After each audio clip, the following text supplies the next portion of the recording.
Bloomberg Businessweek, a laid-off YouTube employee is down to his last paycheck. A former startup worker has to borrow money from his family to pay his mortgage. A veteran financial consultant can barely land an interview. They're all victims of a stallout in white-collar hiring across much of the U.S. Industries such as finance, technology and media, and professional services like law and accounting have turned into a pocket of weakness in a still robust labor market, with the national unemployment rate hovering near historic lows. Almost 120 statistics. Wage growth for high-paid workers has also largely cooled from its peaks. Banks, consulting firms, and tech companies all went on hiring sprees at the height of the pandemic, when low interest rates, easy access to credit, and government support made it easier to expand. Many of those incentives have since faded, paving the way for layoffs.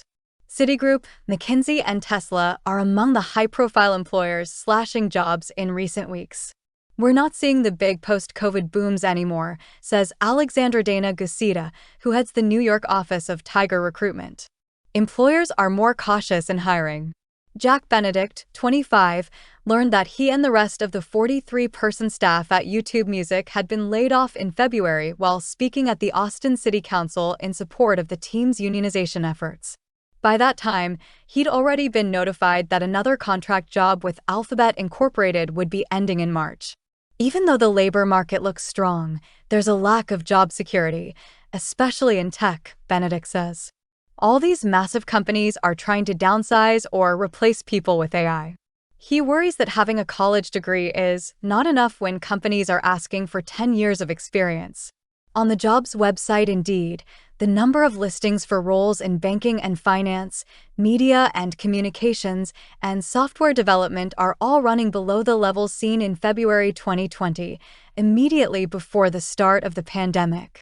Part of the weakness in white-collar sectors is a result of a sizable pullback in the BLS subcategory called temporary help employment, which is regarded as something of an economic bellwether. That's because when times get tough, businesses tend to shed part-time positions before full-time ones. More than 420,000 of those jobs have vanished since the sector peaked 2 years ago. Daniel Lappin, a 48-year-old financial management consultant in Boca Raton, Florida, has struggled to find a job after his contract with a pharmaceutical company was cut short in February.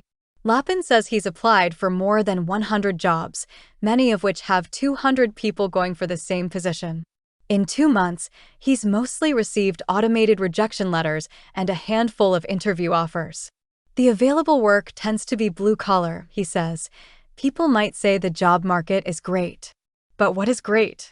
The jobs that are being created are low-paying. Lappin's experience lines up with what Joe Davis, Vanguard's chief global economist, wrote about in a note last month, namely, that demand is greatest for workers making less than $55,000 a year. Hiring rates for those in the bottom third of the U.S. income distribution exceed those of higher-income workers, according to Vanguard data based on employer 401k plans. The analysis also found faster wage growth for lower-income workers. Many higher-income workers accepted slower wage growth as a trade-off for remote work flexibility, Davis wrote. These dynamics have all contributed to the faster rise in wages for lower-income workers.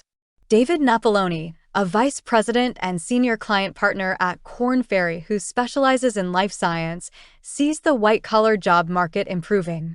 Companies seem to have been more willing to hire for those roles in the past few months than they were at the end of last year. He says, clients are starting to pull the trigger and start putting out new offers again.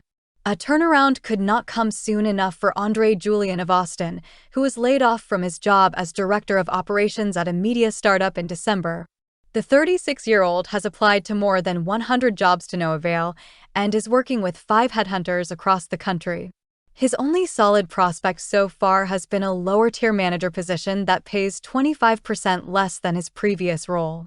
But with dwindling savings, his severance long gone, and a mortgage to pay, he's seriously considering the job. "I'm looking down the barrel of losing a home that I worked so hard for," says Julian, who lined up a loan from a family member to help with his mortgage next month. "This was my American dream, and now I might have to give it up." With Alexander Tansey. More stories like this are available on Bloomberg.com.